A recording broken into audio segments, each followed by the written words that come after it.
First of all, Lloyd, thank you for welcoming me to your home, showing me a lot of this memorabilia. So again, I asked that question earlier. How did you get started? Kind of want to go over that just a little bit more because you said you started this, you played baseball. You play any other sports? No, baseball was it. Baseball. I mean, I mess around and like pickup games and stuff with it. With friends football, and nothing like that. Nope. No football. Okay, so you said you was from outside of Hershey.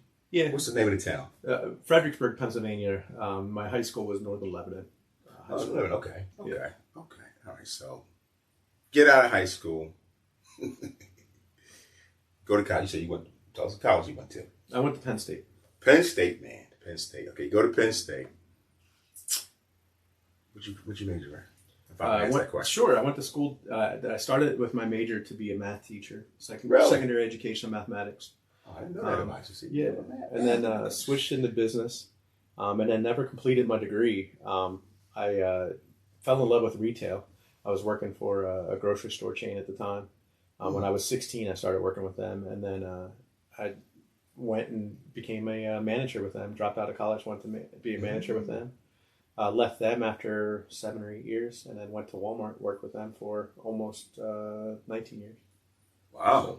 Yeah. See, okay, we get Walmart. Walmart's been around a long time. I guess it depends on where you lived at. Folks wasn't aware of Walmart. I guess if you didn't live in the South. Did they start in the South? Yeah. Do you know if they did? Bentonville, Arkansas. Yeah, okay, so definitely in the South. Okay, definitely started South. And again, it was kind of new for folks who lived in the cities to see Walmart, some years ago popping up. Dover was one of the first ones up in the Northeast, if I'm not wrong, to come up this far. But this almost 60 years now, or probably 60 years now. 60? Yeah. Oh, wow. Yeah, I didn't think it was that long. Yeah. Okay, 60 years. Okay. So, that Walmart's been around, not the... Right. Yeah. So, okay, so you do all that.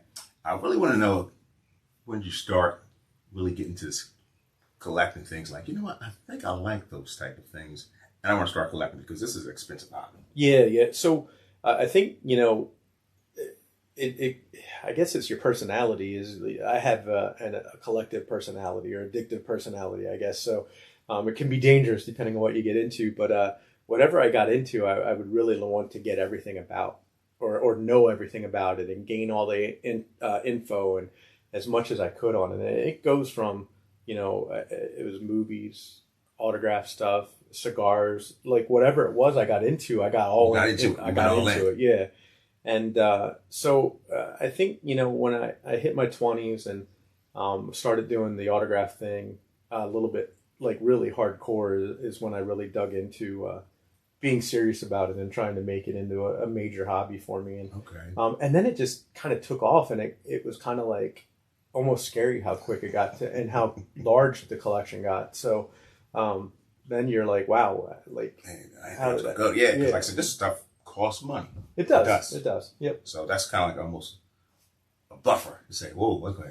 Yeah. The money's got to be right, so I can make sure I want to move to the next one good phase. thing about this collecting or hoarding, as some people might call it, is that this is a good hoard. This is a good hoard. I see hoarding. Trust me. You're hoping that the value maintains. Like, I collect cigars or grab a bunch of cigars, I'm burning them. Right. You know what I mean? Like, even if the value does go up on them, eventually I got them to burn. Right. That's something to smoke. Something you enjoy. Right. So this stuff I enjoy. I keep it around, but hopefully the value is increasing. And one thing with COVID, it really did take off with that. I mean, as long as your stuff is certified by some of the really good companies that do the certifications, and the value has gone up, and COVID for whatever reason made that jump. A lot of the stuff. And you just mentioned something certified. I didn't know. Mm-hmm. Okay, so this stuff has to be certified, I guess, to have its value. To maintain the value, yeah. Really? The difference between each piece. Oh yeah. The difference between a certified and an uncertified. Well, let's just go with the Mickey Mantles. So you can get a baseball that's certified for, let's just say $800 to $1,000. That same ball is probably $300-$400 if it's not certified. Interesting. Now you have. I'm assuming you probably have to pay for each piece to be certified. It doesn't come with its own like certificate. There's documentation. Yeah. So, and I'll show you some of them in a little bit, but it's usually like almost looks like a credit card. And a lot of them will, like at the signing, if you go to a signing, you get, Stone signs this baseball. I would leave after I got you to sign it and go over to another table on the side, it's another $10, Okay. and they do a witness. Okay, so all in one location. Mm-hmm. Okay, that makes sense. That makes it much now, easier. like this past weekend, there's a couple places locally that had the one major one is James Spence, JSA, James Spence Authentication. And they were at their store. You could bring anything into them, and they would authenticate it there. So they have forensic people that, you know. I was going to ask that question. Yeah. Like if somebody bringing something that's basically, this is not real. This is fake. Yeah. So there's I guess there are people who do look at stuff to say, okay, we can authenticate that this is really what they say it is. Yeah, and after you get into it a little bit more too, you start getting good at looking at stuff too. You can see where someone's tried to like really forge a signature, and there's stop marks, you know, where they're trying to figure out where to go next, and you can see where the ink kind of sits a little bit. For a trained eye, someone to look out for those. So you can start looking at that stuff and noticing it, so you don't waste your money. But sometimes it can be a little expensive depending on the piece that you're getting authenticated. If the person's passed away, how rare their signature is. It's tougher and tougher to get that. Right, so it's not a general price to say, okay, each piece has its own entity as far as start being certified. Like I said, if it's rare, it can be a little bit more expensive to get certified. The value of the item too. And if like, you know, that helmet I showed you earlier with all those Penn State linebackers, each one of those was a separate authentication. So they can kind of get expensive as it goes through too. Gotcha. As you're adding more to it, you're adding another authentication to it. So now, could you add something else to? Like say, for example, you have the helmet. You say, you know, I want to get another signature added to this. Yeah, absolutely. And a lot of times, it's the same authentication. People will just add it to the already. There's a sticker on the back of the helmet with a number, and they'll just add it to that number, so it's in their database with where it was signed, when it was signed, and who it was signed by. Okay, see, we learning something because folks don't know nothing about this. Yeah, sure. At least I don't. Let me speak for myself. A lot of folks are. Again, we see a lot of stuff. I've seen people with different memorabilia pieces, but I have no idea what goes on behind the scene. Like, again, how did you get it? You get certification, didn't realize, okay, it has to be certified. So I guess you got to be careful if you're doing any type of business out here. If you're buying something online, I guess you'll have to know that person's been, I guess, vetted to be sure, like, okay, yeah, that person does have some real stuff. Is that how it works? It's shady. It can be really shady. I can imagine that, yeah. Yeah, there's a lot of people out there that had forgeries and they're selling them, and they might not even know it's a fake. Yeah, they're just not 20 years. enough. Yeah, I've had it for 20 years, you know. My uncle gave it to me, and I know it was real. Right. It doesn't mean anything. Yeah. You played with this guy. I got proof. Look at the photos. Exactly. And you know, when you look at Babe Ruth signatures, the secretary signed a lot of them too. And then you also had the dugouts and the bullpen guys signing autographs for these guys. So that's that deep value or drop the value to say, okay, Babe Ruth, we know Babe Ruth's secretary was actually signing some of these balls opposed to him. Some of the secretary ones are actually valuable too. I'm thinking that may be even more valuable. But yeah, I mean, nothing, overtakes Babe's autograph, but like there's still some value in some of those. But like ultimately you got to be careful with what you're buying, and you want to have that backed up. And it's the same thing, we bring it back to cigars since, this is smoke world, right? But you had those people out there buying Cuban cigars, and you always had the person come back from their islands somewhere. Yeah, from their cruise, and they had that glass box Cuban that you're like, oh my God, this is horrible. Bring you back some Cubans. Please don't smoke that. It's got a twig in it. So it's the same thing. It's just if you're going to spend money on something, you need to make sure that you're knowledgeable about what you're spending money on. It's not just to spend. Right, and like I said, a lot of cigar smokers bringing it back to cigars and the Cubans. They must maybe smoking for years, but they would go over there. Oh, I got a box of Cubans. Yeah. No, you didn't. Yeah. No, you didn't. These are not real. So again, like I said, this could be a very interesting hobby, very expensive hobby. But you gotta know what you're doing because you're spending money. Yeah. Again, like I said, this stuff, cigars can be varying price, but I don't think I know any cigars. Probably I can think off the top of my head from smoker prices that I can say I will pay for one of these items. Yeah, and I mean, it's you bring it back to this smoking and stuff. It's just being knowledgeable about what you're getting and knowing what you're getting into. And if it's too good to be true, it probably is. It is, yeah. Probably is. Yeah, you're not getting some of these autographs, and you're not getting a Cuban cigar for $12. Right. So if someone's telling you they are, right? Yeah, it's not. Negative. Yeah. A bit negative. Now, like the boxing gloves you have here, yeah, are do you go the same scenarios? Those events, are the boxes there, or are you kind of like ordering your stuff? Well, some of them, it's a mix. Okay. The Tyson, I handed the glove to him. Okay. Well, let's talk about that. That's pretty interesting. Okay, Yeah. you got to meet Tyson. You already had the glove? I had the glove. Had the glove. And you say, look, Mike, need you sign this. I guess now maybe a group of folks.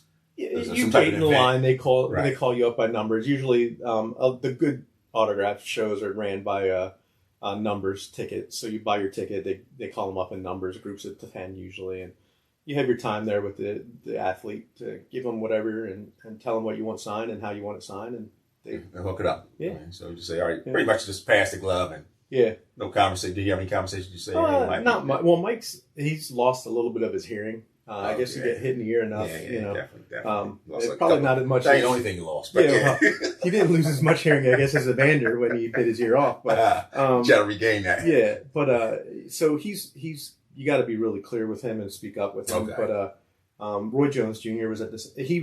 Him and Tyson were my two favorite boxers growing up. Roy Jones is still to me was one of the fastest. Yeah, definitely. Like hands, But once he lost that,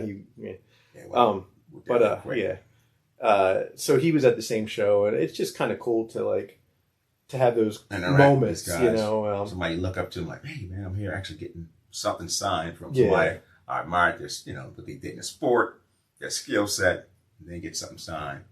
All right, so I'm thinking, like I said, I'm gonna let you go because I can hold you long. No, you're good. Now, we talked about this earlier. What do you do with this stuff? You said maybe you sell it, save it, pass it to family members. Because this is kind of scary. Like a museum, they have certain rooms, the temperature has to be right, and, fireproof, so many different things, I guess, just as a person who has this hobby, make sure everything stays in the right temperature. Like you said, if you keep touching this ball, it starts looking like me, and you don't want that to happen. So what happens? How do you basically keep everything in pristine conditions? You notice that I have blackout curtains in here. Yes. And try to limit the amount of light that comes in this room, which is probably not conducive to you videotaping. But you know what? I didn't realize that till you just said that when you said you can't leave this window open. Yeah. I heard you say that. Yeah. But never did it dawn on me for that reason. I was just thinking okay, maybe it is special. Yeah, I've had some stuff in the past. That makes sense. In the past that have faded over time. Right. From sunlight. But these baseball holders are UV protected. The stuff I get framed is a little bit UV protected. So that protection around it, again, it's just using common sense. Yeah, and then I think the question was what is my plan with it? I think ultimately this is kind of like retirement. I think this is like a 401k that I get to look at every day.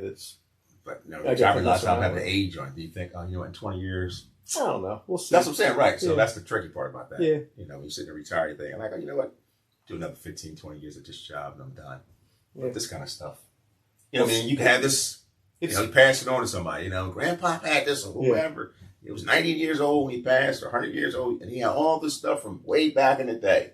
Yeah, it's kind of cool. And usually after my trip to Cooperstown, I'll bring the balls that I got, signed and I'll put them away. And I'll usually sit in here for a good hour just thinking about looking at the balls and going over some of the stuff. And it's just kind of cool to reminisce about, growing up and doing this as a hobby, but growing up as playing baseball and, having Dad taking me to games and stuff and telling me stories about some of these guys that are on the wall and being able to kind of go through these and see the guys in person and stuff. The first year I went to Cooperstown for the induction weekend was 2008, and I remember seeing all these guys like Yogi Berra and all these guys. I just remember hearing stories about, and I got to meet Willie Mays on that trip. And, nice. To me, he's always been, and I've never seen him play, but he's always been the greatest or one of the greatest baseball players of all time because he could do it all. Of course. I know you had to have photos from those type of settings. Actually, the Willie Mays thing, you couldn't take no photos. Okay, his eyes are really bad, so he was in a room darker than this one. Oh, wow. Okay. And there was no flash photography or anything. So okay. Yeah. All right, before I let you leave, I'm going to ask this question. For those who are looking at this and they're saying, you know what? I was going to start that. I was going to get into that. What advice would you tell me? I mean, again, it's a hobby, so you do what you want to do, but maybe there's some things that you learned over the time If you knew what you knew now and to go back in time and say, well, I would do a few things different, what would you tell somebody? Yeah, so I think, when I first started out, there's a couple things. Start small. Follow someone that like. Mine was Mike Schmidt. That's what got me into it. It's someone I grew up loving and watching and following. So he was the guy I went and started this whole mess with, basically. Okay. The other thing I would say is don't underestimate the value of the certificate of authenticity. When I was younger and I was getting autographs at shows, I wouldn't pay the extra $10 to get it authenticated. Right. And it costs more now, since it's not been done in front of the person. So, don't underestimate that, because if you want to sell it, the values is what you need to have. Yeah.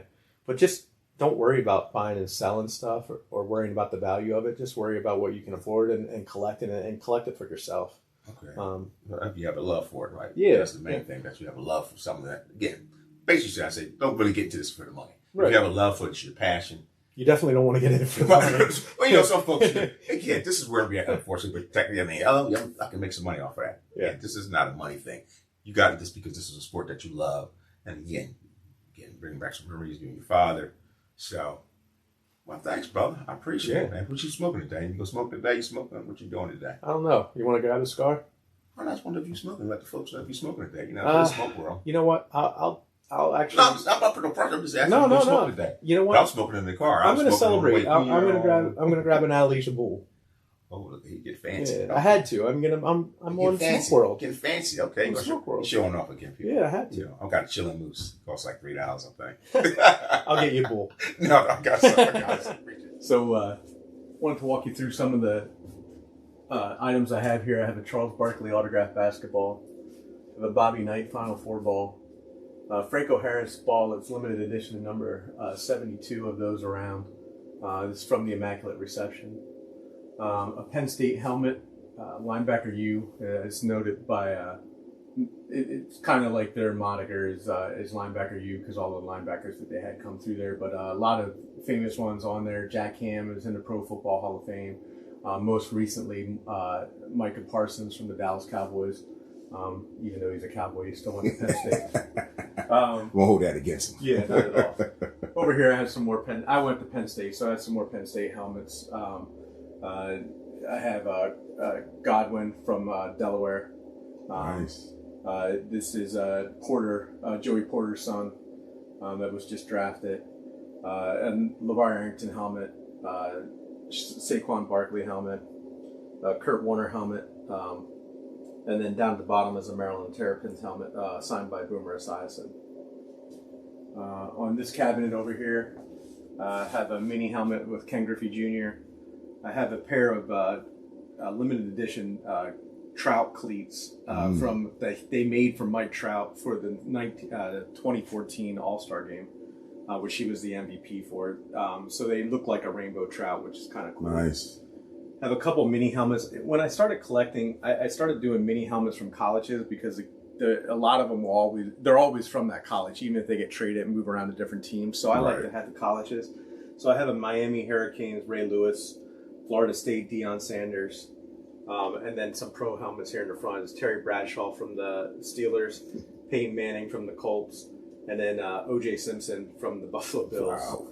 Wow. And then my favorite player from the Eagles was always Brian Dawkins. So I have a Brian Dawkins Eagles helmet, and Brian Dawkins Clemson helmet, and then that down at the bottom is a Randall Cunningham Eagles helmet. Now, I got to ask this question, because I'm probably going to ask it later, but how did you get into this, brother? What was... Yeah, so I was just when I was a kid, I used to stand outside the stadiums and try to get the autographs of the guys coming in and stuff. But once I hit my 20s, I started getting into more of a historic side of things. And when we go, and I'll show you the other room with some of the historic baseball stuff, that's what kind of really got me into it. And now we do, my brother, my dad, my best friend, we go to Cooperstown for the induction every year in the Baseball Hall of Fame. And we spend a guy's weekend up there smoking cigars, you know, getting some drinks and hanging out on the water and watching the old guys play golf.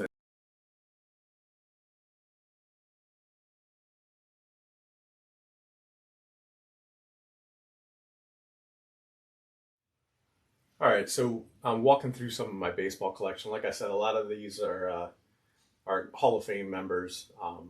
A lot of them have passed away. So and that mindset of me is like that history thing that guy actually held that ball, signed the ball, was able to purchase some of these or get them done myself in person. But a lot of Phillies over here. My favorite players being Mike Schmidt, and then some of them. They're good. Like a lot of the thing with collectors, there's special balls that you can get, and like these are all Mike Schmidt balls up here on the top. A lot of them are anyhow, but some of them are significant because they call these logo balls from Rawlings, and they make them for special events. And this one was commemorating the Pittsburgh Three Rivers Stadium when they closed it. Right. Well, it's also where Mike Schmidt hit his 500th home run. So I got him to sign it with the date that he hit his 500th home run. I do have a question here. Sure. How did you get down there? Because everybody can't get to the field. Who did that? Well, no, this one was, he did an event in Philly. Okay. They do 4 times a year at in Valley Forge. They do a convention where they have a couple guys come in. Okay. This last time they had Mike Schmidt, Steve Carlton, a couple Penn State running backs, Johnny Bench, a couple other players came up, and it's a charge that you know, you pay and stuff. At this point in my life, I'm too old to be down there. And we're trying to get autographs and stuff over kids. The kids should be able to get their in-person stuff, you know, but like I'm all right, you know, they're at a show and they're doing a convention, I'll pay and go and see them. Okay. So mostly this stuff has been acquired basically through that type of scenario with the Most of it, yeah. Okay. Yeah. There's some other logo balls up here too, like the 80 World Series ball, Phillies Wall of Fame ball, the All-Star game from 1989, which was his last All-Star game from Mike Schmidt. And then some other baseballs over here. You have like Mariano Rivera, Derek Jeter, Alex Rodriguez, Reggie Jackson. For my Baltimore people, I have an Orioles 60th anniversary ball, and it's signed by Cal Ripken, Frank Robinson, Brooks Robinson, Jim Palmer. So it's it's all of their significant Hall of Famers from the Orioles team. Now, do you have them in any type of order? There's a lot of balls here, Bob. Yeah, it's a lot of not balls. really. Because you seem like you're pretty obviously where everything is at. Yeah, it's like I have Yankees here, I had Phillies over here, I have some Orioles here. It all depends on when I get them, and like I try not to move around too much because the more you touch them, I have gloves actually that I usually wear, but the more you touch them, the oils from your skin get on them, and then you get balls that end up looking like this one here, which is a Don Drysdale ball, but it looks like me. That has. Yeah. Turned to a brown guy. Yeah. So this one. Is that what happened to us? Yes. Nobody told us. You've been touched too much. Yeah. But as you go, as you touch them and stuff, you see like some of these like this is Buck O'Neal, Warren Spahn. They start to discolor and stuff. So so I try not to move them around too much, but I try to keep them kind of together. So like these the Braves had that run in the 90s with John Smoltz, Greg Maddux, and Tom Glavine, and then Bobby Cox was their coach. So I have them all together. Over on this one rack over here are most of my Hall of Famers, are my significant Hall of Fame big guys. So I have like Mickey Mantles. There's a couple of Mickey Mantles at the top. Joe DiMaggio, who all played for the Yankees, and then Willie Mays, which is arguably one of the best ball players that's ever played. Definitely. Hank Aaron, the true home run king, and then a couple of Ted Williams balls. Ernie Banks, Harmon Killebrew. And then like even so like when I talk about some of these guys, you know, they had famous sayings or famous things. So like Ernie Banks was famous for being called Mr. Cub. Right. And he also had a saying that it was a beautiful day, let's play two. So I got him to sign this Mr. Cub, let's play two. Nice. So it's significance of the history of... Right, so more like a historian, but you have the original autographs. Yeah, so Pee Wee Reese, which if you watch the movie 42, he was the shortstop that they were worried Jackie Robinson was going to take his spot. And then Leo DeRocha was Jackie Robinson's manager before he got suspended that year for having affairs. You got some shit up here, bro. Yeah. And then I have some, like, I'm also, as you saw downstairs, I have a bunch of movies, but I have couple of different autographs from Major League was my favorite movie because I played baseball. So I have Corbin Burnson, the guy that played Jake Taylor, and that is Charlie Sheen. I have Kevin Costner. He's been in a ton of movies for baseball movies. I have Gina Davis up here somewhere from the League of Their Own, right there. Okay. Signed Rockford Peaches. Most of these are Hall of Famers. Other ones are, just significant baseballs that are like from history, and different kind of events that went on. The Cal Ripken retirement ball, Don Larson, Yogi Berra perfect game.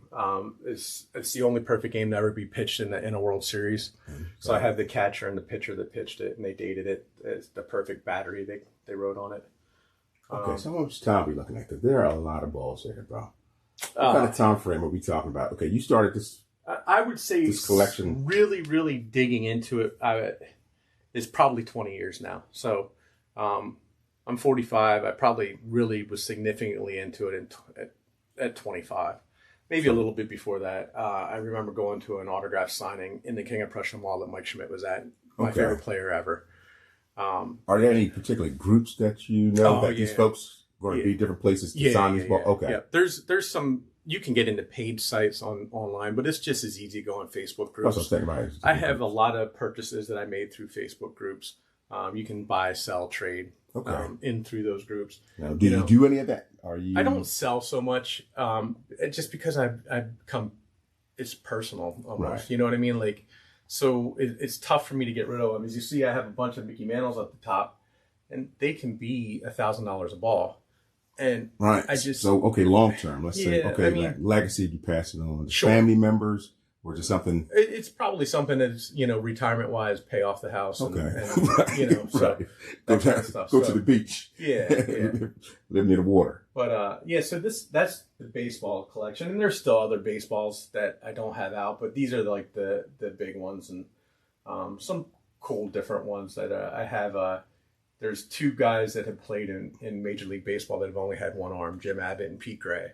And I have both of those guys signed baseballs. Neither one of them are in the Hall of Fame, but it's just it's kind of cool that absolutely. And Bob Uecker, he is in the Hall of Fame, but you remember him from the announcer from Major League. Yes. So there's a signed ball from him. The announcers and the sound of baseball, I think, is significant compared to any other sport. So you had those hometown announcers that have been around for years, and as a kid growing up, you listen to them on radio, and you better bond with them. Like, hey, I know this guy. I have a lot of those guys signed balls. Harry Callis, Richie Ashburn from the Phillies, and Richie Ashburn played for the Phillies, but Bob Uecker, Vin Scully from the Dodgers. Right. So there's a lot of those names out there. Harry Carey from the Cubs that I have stuff signed by. So you did play baseball? Yeah, I played up until my end of my sophomore year in college. Okay. Mm-hmm. Was you good? What was the turn to the Not point that where good, no. Yeah. Was that a dream to say, okay, you know what? I really do want to play baseball. Honestly, ever since I was a kid, I wanted to be a baseball manager. I always thought that was a cool job, and leading the team and kind of developing the strategy around that. So that's kind of where I love playing ball, but I really love being on the bench and. But is it ever too late for that? No. Okay, that's what I'm saying. Man, I could be 80 and still do that. I mean, they might not be good at it, but yeah. But okay. So. Nice.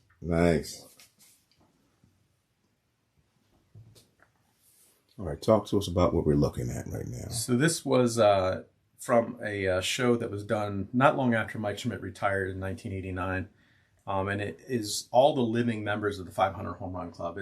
At that point, before steroids, the 500 Home Run Club was like your ticket to the Hall of Fame. So like you have a bunch of guys on here that it was really the best group of that you could possibly get at that time. A lot of them have passed since, but what makes this is unique and is pretty special is each one of them put the amount of home runs that they actually hit and finish their career with on it. And there's not many of these out there that have that included on it. That's another thing. It's called an inscription. So that's why I was going to ask that question. How many of these are there? I don't even know. Roughly. Yeah, roughly. I'm not sure. There's a hundreds or thousands? Probably hundreds. Okay, hundreds. Okay.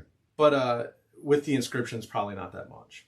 And this is one of your first pieces. This is one of my first major pieces that I purchased and didn't have done by myself. But like I said, you know, like Matthews, Mantle, Ted Williams, a lot of them are past even like when I got this. So now how does one find this? At one of the shows that I went to, it was at King of Prussia at the they used to do a big show right at the Valley Forge Convention Center where the casino is now. Trying to think of some of the other. This is baseball. I see that baseball bat in there. Yeah, I got this is Muhammad Ali. Signed 8x10. Wow. Signed. Yeah, nice. I have a couple Ali things signed. Some different pieces. I was big. I like boxing a lot. A picture of Johnny Unitas signed for my Baltimore Colts fans out there. Okay. And this, I talk about famous things in sports, and this was in '86 when the ball went through Buckner's leg, and the Mets ended up winning the World Series. This was Game 6 so it's signed by Buckner and Mookie Wilson. Nice, nice.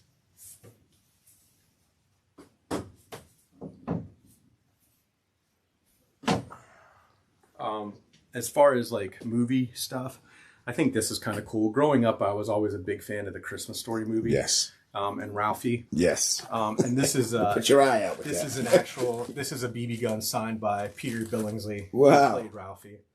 So, nice. Now, how did you acquire this, brother? This was a purchase that I did online with one of the groups that I'm in.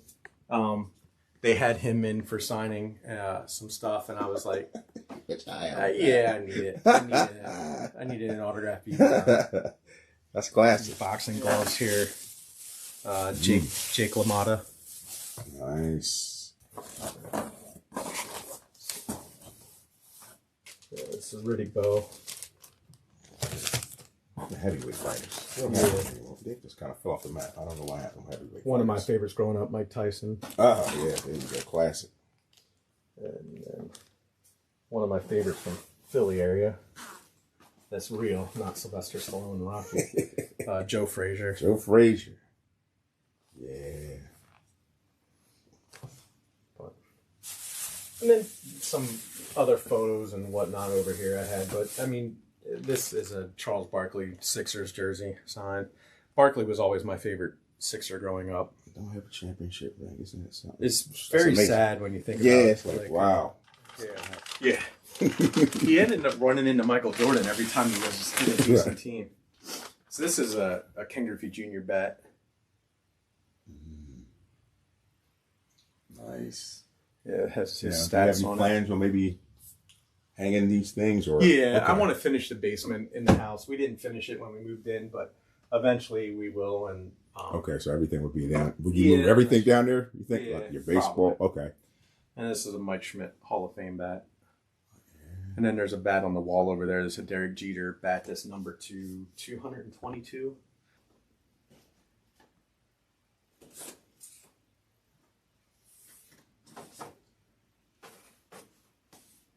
Another pretty cool picture here. This is a young Muhammad Ali. Yeah. Signed. Wow. I'm trying to think what year was that. Looking at that picture. I'm not even going to embarrass myself. I won't do it. And then I have man, young T. Tiger Woods. Tiger Woods. Is he done? I think he's done. I think he might be. Tiger's and done. There's only 100 of those out there. This is number 31 out of 100. Now, how did you acquire that? Same thing? Yep. Okay. Yeah. But then I had it framed. I got it just as a picture. Okay. And then I had it framed, and I actually had them cut this out of matting. The Tiger Woods logo put up there. Oh, that look nice. I like it. Slick. Yeah. Nice. Yeah. Definitely nice. It's a lot of it's a lot of this stuff comes from like the framing can kind of set off a piece. This is nice. This is Hank Aaron when he hit the home run that broke Ruth's record.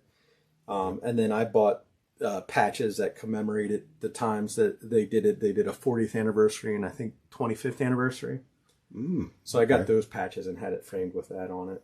Oh, it's beautiful, beautiful. Yeah, it's kind of cool stuff. Yeah, you definitely got cool stuff. And this is It's an expensive hobby. not all. Yeah, it is a very expensive hobby. Expensive hobby. It is a very Yeah, expensive. along with hobby. smoking cigars. It's very similar, to be honest No, with you. that's Except true. none of this is getting burnt. Right. But you know, it's a collective thing. I mean, once you start collecting and you start getting into it, it's the same with cigars. It's like You get know, addicted, just keep going down the Yeah, rabbit hole yeah. almost like it never ends. yeah, and It's always like something to get like, oh, you know, I need that. You have Is there anything that you're looking for that you haven't had? yeah. Well, for me, it's Babe Ruth ball. That's Okay. That's my thing. That I really want a ball that's signed by Babe Ruth. And How hard is that to get? I mean, they're not hard to get as long as you had the money to pay for it. I mean, Okay. Like cigars, like you they're can out get there. the cigar you want, but yeah. you gotta pay for this. Baby. Yeah. Okay. I mean, okay. It's just they're up there. I mean, a good signed Babe Ruth ball is $20,000. Oh wow. So Okay. Yeah. for a baseball, so Yes. I mean that's not easy to come up and say I'm going to spend that kind of money on something. Especially when you got a spouse that's looking like, hey, you know, Yeah. they support you, but they're like, babe, really? Yeah, no. Oh, I about that. wouldn't Right even- now, like right now. There's always right now. Yeah. Right now. But yeah, right now. Right now. Yeah, right now. You sure we want to spend that money? Yeah, right now. Katie's Okay. been really cool with this hobby because Good, it is an good. expensive hobby, but she goes with me to the shows and stuff Okay. too. And Well, that support is a major yeah. thing. Because otherwise, this could be this this could be a problem for Yeah. someone. Yeah. What are you doing? You spending what? Oh my god! Yeah, but a Okay. lot of it isn't like, you know, I try to get them at a value that, you know, if I do go to resell them, that I make some decent money off of I it. think you should do that. But you get to be smart and you get to start knowing your stuff. It's the same with cigars too. I mean, That's once you true. start knowing it, like, Right. and you know who to go to at a lounge to Right. to ask the question on what kind of cigar this is, or if it's good or if it's Or to bad. find something that Yeah. they don't have. Yeah, absolutely. So it's the same thing. You know, Okay. we all have our people, and Right, got your connects. Make a phone Absolutely. call. If you want it bad enough, like I said, you know, some You'll kind of find price, a little rep. If you willing to pay, Yeah. Oh, we got you. Yeah. How many you need? We'll send it to you. exactly. How many do you need? You can find anything you want. It's Just now just you gotta finding pay the for right it. person and finding the price. right value for it. Yeah. Right. Oh, Yeah. well, cool. Man, you got a lot of stuff here, bro. A lot of cool stuff here. This is about, I don't know, half of it. Oh, really? Yeah. Oh, wow. Yeah. Okay. Yeah, you definitely Yeah. gotta have a I got a dedicated lot space. I got a lot of jerseys yet. I got a lot of photos that I haven't shown you. Okay. Stuff that's waiting to be framed. So this goes on. More and bats. I started getting into like Sports Illustrated, signed Sports Illustrated. Okay. So like I have a couple boxes of Sports Illustrated's old ones that are signed by. on. Do you do any trading? Yeah, every once in a okay. while. Yeah. Okay. Yeah. When if it's something I need and there's other stuff that I have. Okay. Um, What have you traded? I mean, some of your big items, like, you know what? I remember trading such and such. Is there anything come to mind? Not necessarily a lot. I think my brother, he needed a Hank Aaron ball, and I had some Hank Aaron balls and a Ken Griffey Jr. ball. Okay. And I had some extras of those, so we made some deals with that. Other than that, not too much. Yeah, I've sold some hold on. baseball cards because I would just mess around with baseball cards a little bit. I don't get into that as much as Okay. I thought I would have or I was in the past. So I've sold some of those, but not much. Okay.